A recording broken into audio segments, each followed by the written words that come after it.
Assalamualaikum warahmatullahi wabarakatuh.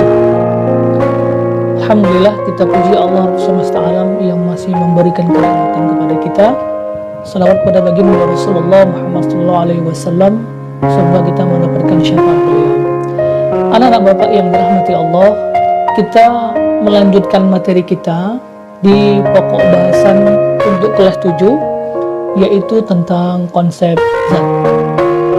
Bahwa seperti yang sudah diketahui, di alam semesta ini kita akan menemukan zat-zat yang akan bersinggungan dengan kehidupan kita. Oleh karena itu, kenapa fisika mempelajari tentang zat ini?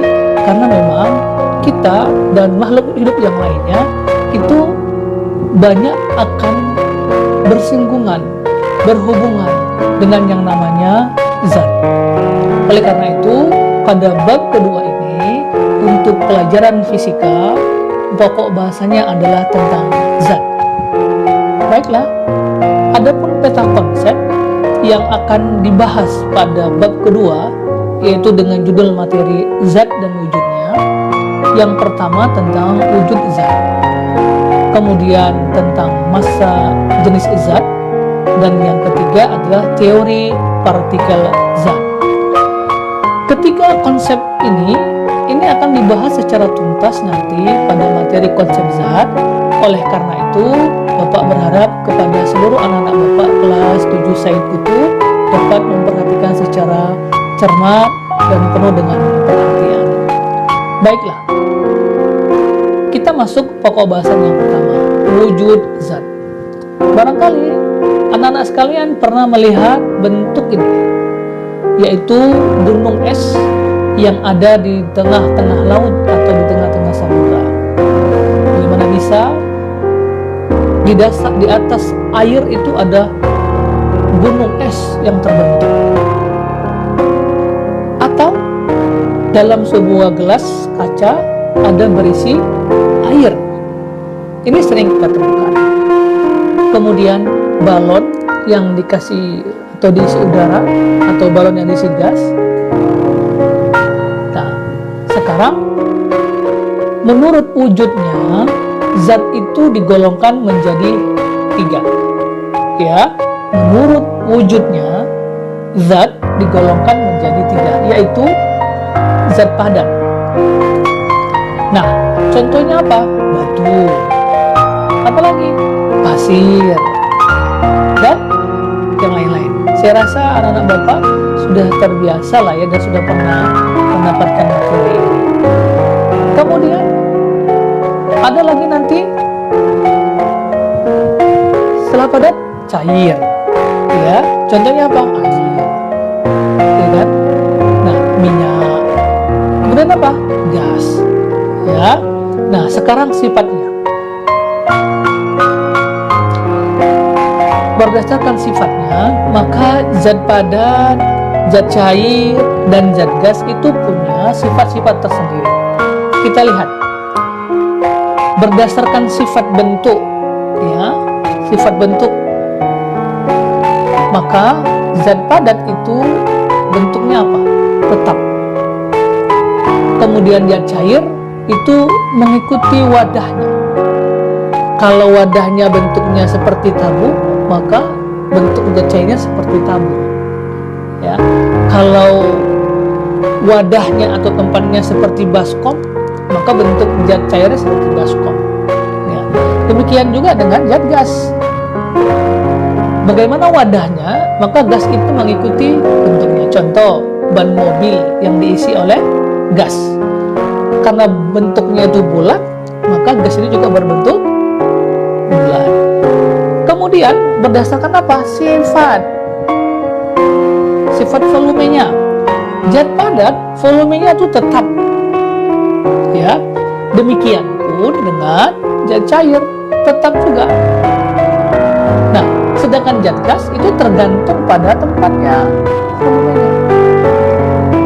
Nah, bagaimana wadahnya, tempatnya, maka seperti itu juga adalah volume zat gasnya. Oke? Nah, kemudian berdasarkan sifat kompresibilitas atau penempatan massa jenis zat. Oke, zat padat tidak dapat dimanfaatkan, umumnya mempunyai massa jenis besar. Artinya bahwa zat padat itu tidak dapat dimanfaatkan lagi. Karena apa? Massa jenis zatnya besar. Sedangkan zat cair sulit untuk dimanfaatkan. Kenapa? Mempunyai massa jenis yang sedang. Kemudian zat gas mempunyai massa jenis yang sangat kecil. Oke. Nah, kemudian kemudahan mengalir. Kalau zat padat dia tidak mengalir. Kalau zat cair dapat mengalir. Kalau zat gas dapat mengalir. Oke. Nah, ini sifat-sifat zat berdasarkan dari bentuk, volume, kompresibilitas atau pemanfaatan massa jenis dan juga kemudahan mengalir. Ya. Nah, selanjutnya perubahan wujud, bahwa dari satu zat ke zat yang lain akan terjadi perubahan wujud zat. Dan ini nak, Bapak rasa sudah pernah kamu mendapatkan materi ini ketika di SD. Ini hanya mengulang-ulang yang dasar saja ya. Nah, kita lihat ada membeku, ada mencair, ada menguap, ada mengembun, ada menyublim, dan ada juga mengkristal. Oke. Nah, kita mulai dari membeku. Membeku adalah peristiwa perubahan wujud dari zat cair menjadi zat padat. Di mana pada peristiwa membeku ini, zat itu melepaskan energi panasnya. Oke, contohnya apa membeku? Air yang membeku menjadi es. Contoh yang lain dan lain-lain. Oke. Peristiwa yang kedua, mencair. Di mana peristiwa mencair ini adalah perubahan wujud zat dari padat menjadi cair. Pada peristiwa mencair ini, zat itu memerlukan apa? Energi panas. Dan mau ulangin, zat memerlukan energi panas. Contohnya apa? Es batu yang sudah membatu dibiarkan lama-kelamaan menjadi cair. Nah, itu mencair. Atau bahkan ada contoh yang lain. Ketiga, menguap. Menguap adalah peristiwa perubahan wujud zat cair menjadi gas. Perubahan wujud dari zat cair menjadi gas. Nah, dalam peristiwa ini zat memerlukan energi panas. Pada peristiwa menguap, zat memerlukan energi panas. Contoh apa nak? Air yang dimasak maka akan mengeluarkan gas. Itu contohnya, ya. Atau nanti contoh-contoh yang lain. Yang keempat, mengembun. Mengembun adalah peristiwa perubahan wujud zat dari zat gas menjadi zat cair. Zat gas menjadi zat cair. Dalam peristiwa mengembun ini, zat melepaskan energi panas. Ya, gas melepaskan energi panas. Kelima, menyublim. Menyublim adalah merupakan peristiwa perubahan wujud zat dari padat menjadi gas.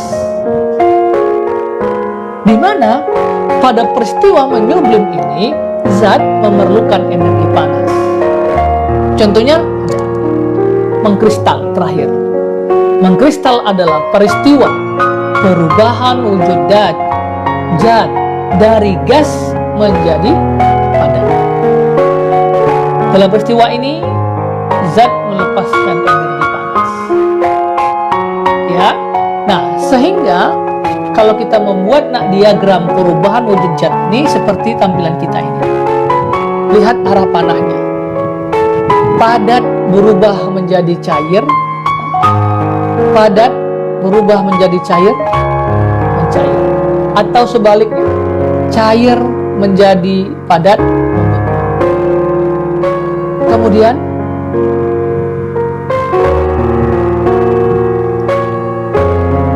Yang lain padat menjadi gas, menyusut. Gas menjadi padat, mengkristal. Cair menjadi gas, menguap. Atau gas menjadi cair, menguap. Inilah perubahan-perubahan wujud zat yang terdapat dalam kehidupan sehari-hari kita. Dan ananda sekalian, Bapak rasa kita banyak menemukan peristiwa-peristiwa ini. Ya, oleh karena itu, Bapak berharap tugas kamu kali ini, ya, pada materi perubahan wujud zat adalah Bapak minta setiap anak-anak Bapak membuat minimal 3 contoh dari perubahan wujud zat itu. Mencair, contohnya 3. Membeku, contohnya 3. Boleh lebih. Yang tak boleh kurang dari 3. 3 ke atas. Menguap, contohnya 3. Mengembun, contohnya 3. Menyublim, contohnya 3. Mengkristal, contohnya 3. Artinya bahwa setiap perubahan wujud zat itu anak-anak Bapak membuat contohnya minimal 3. Boleh kamu nak menggunakan sumber-sumber buku yang lain, buku, majalah, koran, atau bahkan internet. Nah, oke. Nah, baik. Setelah materi nak kita akan membahas bahwa zat itu memiliki massa jenis zat yang insya Allah kita akan membahas secara mendetail, dan tentunya nak pelan-pelan kita akan mulai masuk ke dalam bentuk perhitungan. Oleh karena itu Bapak berharap anak-anak tetap semangat, tetap bermohon kepada Allah atas kesehatan. Semoga kita semua dalam kesehatan yang luar biasa. Demikian juga keluarga-keluarga kita, dan kerjakan setiap tugas yang diberikan oleh guru. Demikian, Assalamualaikum warahmatullahi wabarakatuh. Jangan lupa tugas nak Bapak terima dalam bentuk difoto dan dijapri kepada Bapak. Buat nama dan kelasnya yang benar. Buat nama dan kelasnya yang benar. Apa tadi? Membuat 3 contoh dari setiap perubahan wujud zat, difoto dan dikirim kepada Bapak. Japri, ya. Demikian, Assalamualaikum warahmatullahi wabarakatuh.